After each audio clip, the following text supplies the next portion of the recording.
Secretary Rubio. Secretary Rubio. You guys good? Yes, sir.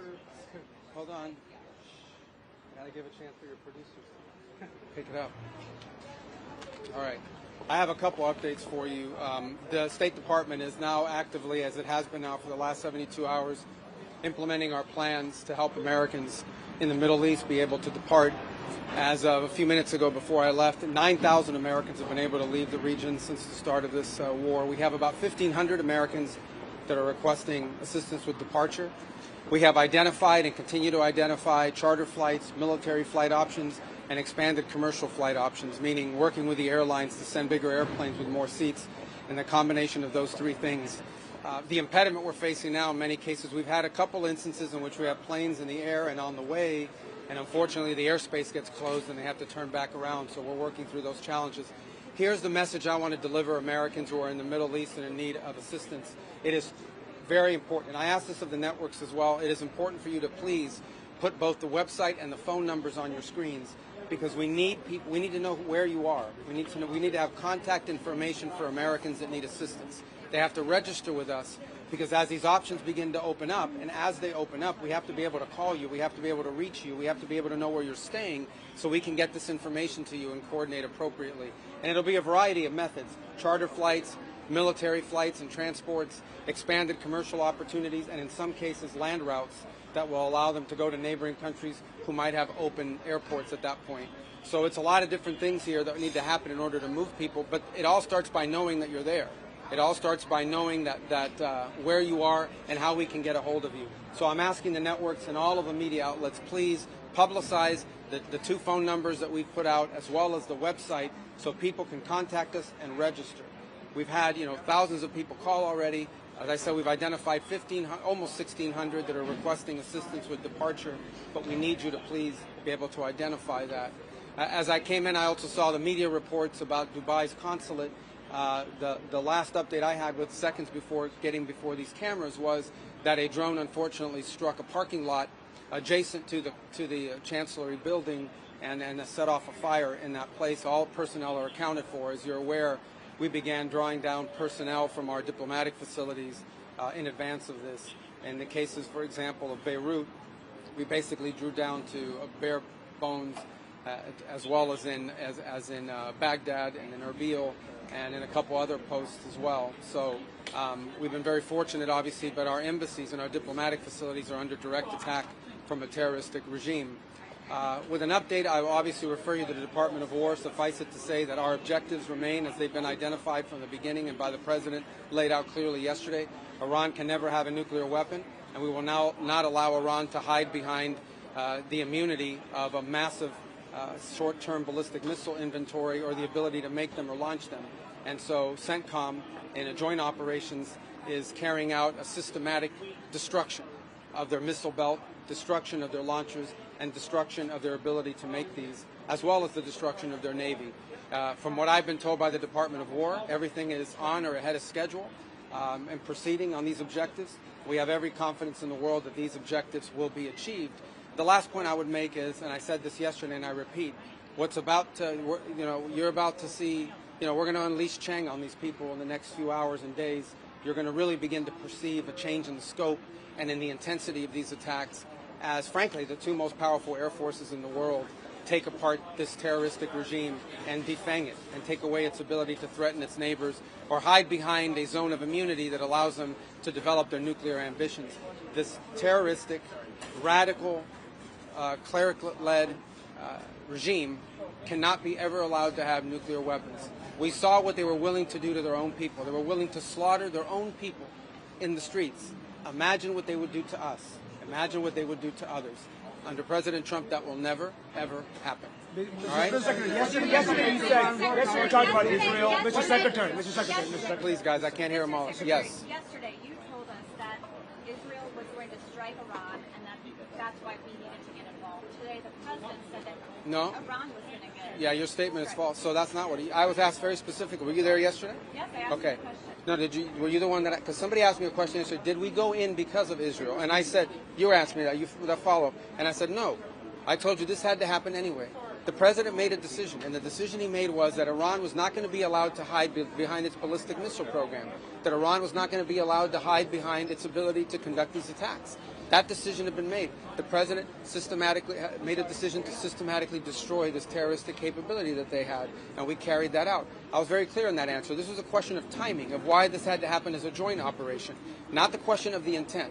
Once the president made a decision that negotiations were not going to work, that they were playing us on the negotiations, and that this was a threat that was untenable, the decision was made to strike them.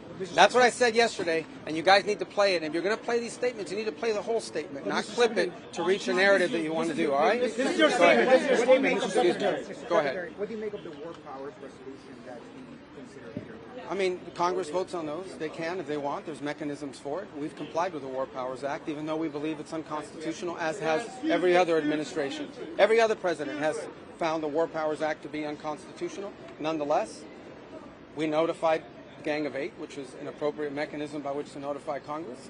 We sent the notification within 48 hours, the way the law requires. I'm here today to have, I don't know, my 6th or 7th briefing before the entirety of the House and Senate, which is far more than I ever got from any administration in the time that I was here, certainly when I was a member of the Gang of Eight. And so we've over-complied with the law and what it requires. This is an action by the president to address a real threat. A real threat. This is hostilities designed to eliminate a threat to the safety and the security of the United States and to our allies. Mr. Secretary, Was there a plan in place to evacuate Americans before the attack took place? Well, that's the plan we're trying to carry out. The problem is, or the challenge we are facing, is airspace closures. If a country closes their airport, for example, in some cases the airports have been hit. So the airport in Kuwait was hit.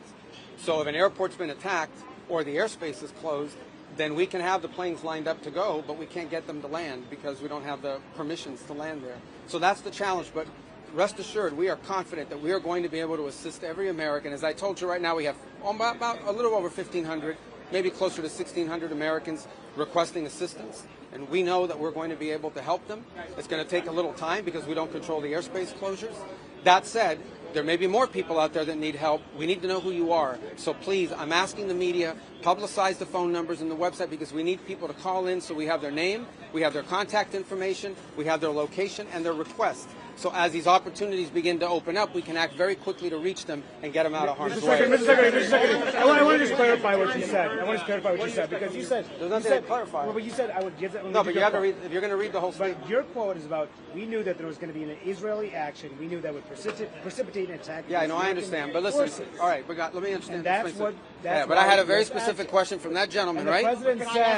The president said that. Hold on one second. I asked the very. Israelis. Okay, but let me answer because this is my press conference. Okay. You asked me, I was asked a very specific question. So you guys can misrepresent it, but I was asked a very specific question yesterday. The bottom line is this. The president determined we were not going to get hit first. It's that simple, guys. We are not going to put Americans' troops in harm's way. If you tell the president of the United States that if we don't go first, we're going to have more people killed and more people injured, the president's going to go first. That's what he did. That's what the president will always do. He will always put the safety and security of our men and women in uniform and of all Americans before anything else. He's always going to do that, and that's what he did here. In addition to that, I would argue that this threat from Iran, they are hiding behind these missiles and hiding behind these drones. They wanted to reach a point where you couldn't touch them, and then they could do whatever the hell they wanted with their nuclear program. And there is no way in the world that this terroristic regime was going to get nuclear weapons, not under Donald Trump's watch. So the U.S. attack has nothing to do with Israel. It has nothing to do with Israel. At the beginning of this operation, though, there's a general question of why the president gave the green light, and then there's a question of why did it have to happen this weekend? Are you saying it had to happen this weekend because of that Israeli action? No, this weekend presented a unique opportunity to take joint action against this threat. And we wanted this to have maximum success. We want this operation to be successful at achieving its objectives. I'll repeat the objectives. The president laid them out yesterday. Iran cannot have a nuclear weapon. It cannot have, and therefore it cannot have the things it was hiding behind to have a nuclear weapons program. What are those things? Number one, we are going to destroy their missiles and their missile launchers. We are going to destroy their capability to make these missiles and these launchers. And we are going to destroy their Navy. Those are the objectives, and this weekend, acting at this time, gave us the highest probability of success in achieving those objectives, and as the Department of War will brief you, We are on or ahead of schedule to do So that. the U.S. attack would have happened no matter what. Or the U.S. attack happened no matter what Israel is planning to do. Speaker of the House said Israel was going to act with or The without president the had U.S. already made a decision to act on the We're just going timing. to act without The it? president acted on the timing that gave us the highest chance of success. And that's what you're seeing play out right now. You're seeing it play out right now, and you'll see it in the days to come.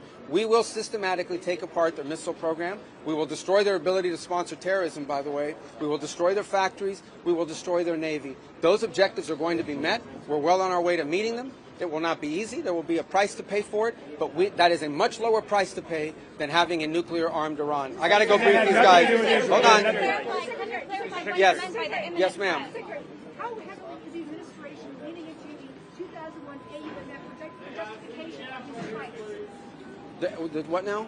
How heavily is the administration? Well, that's not our notification to Congress. Our notification, listen, let me explain to you guys this in simple English. Okay? Iran is run by lunatics, religious fanatic lunatics. They have an ambition to have nuclear weapons. They intend to develop those nuclear weapons behind a program of missiles and drones and terrorism that the world will not be able to touch them for fear of those things. And this is the weakest they've ever been. Now is the time to go after them. The president made the decision to go after them, take away their missiles, take away their Navy, take away their drones, take away their ability to make those things so that they can never have a nuclear weapon. That's why the president made this decision. It was the right decision, and the world will be a safer place when these radical clerics no longer have access to these weapons. You see how they're using them now. Imagine how they would use them a year from now if they had more of these. All right, I got time for one more. Yeah, go ahead.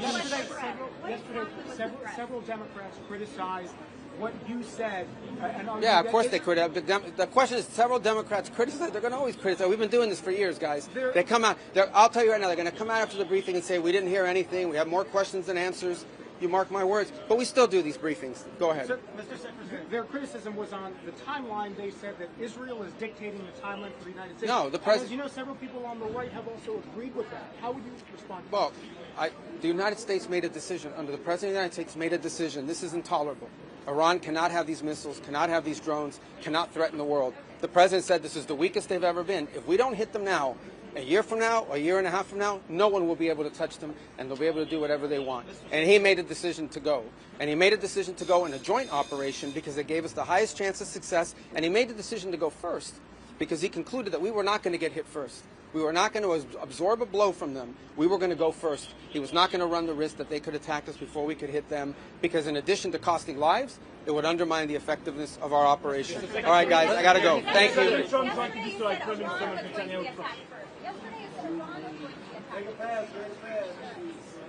Thank you. I have to be quick.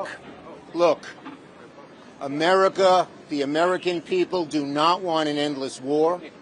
The administration doesn't seem to know what it's doing. Every hour there's a different rationale as to why we're doing this. And America wants this president to pay attention to the problems at home, not the problems overseas, particularly when no one has any idea of what the real rationale is. It changes every hour. DHS talks.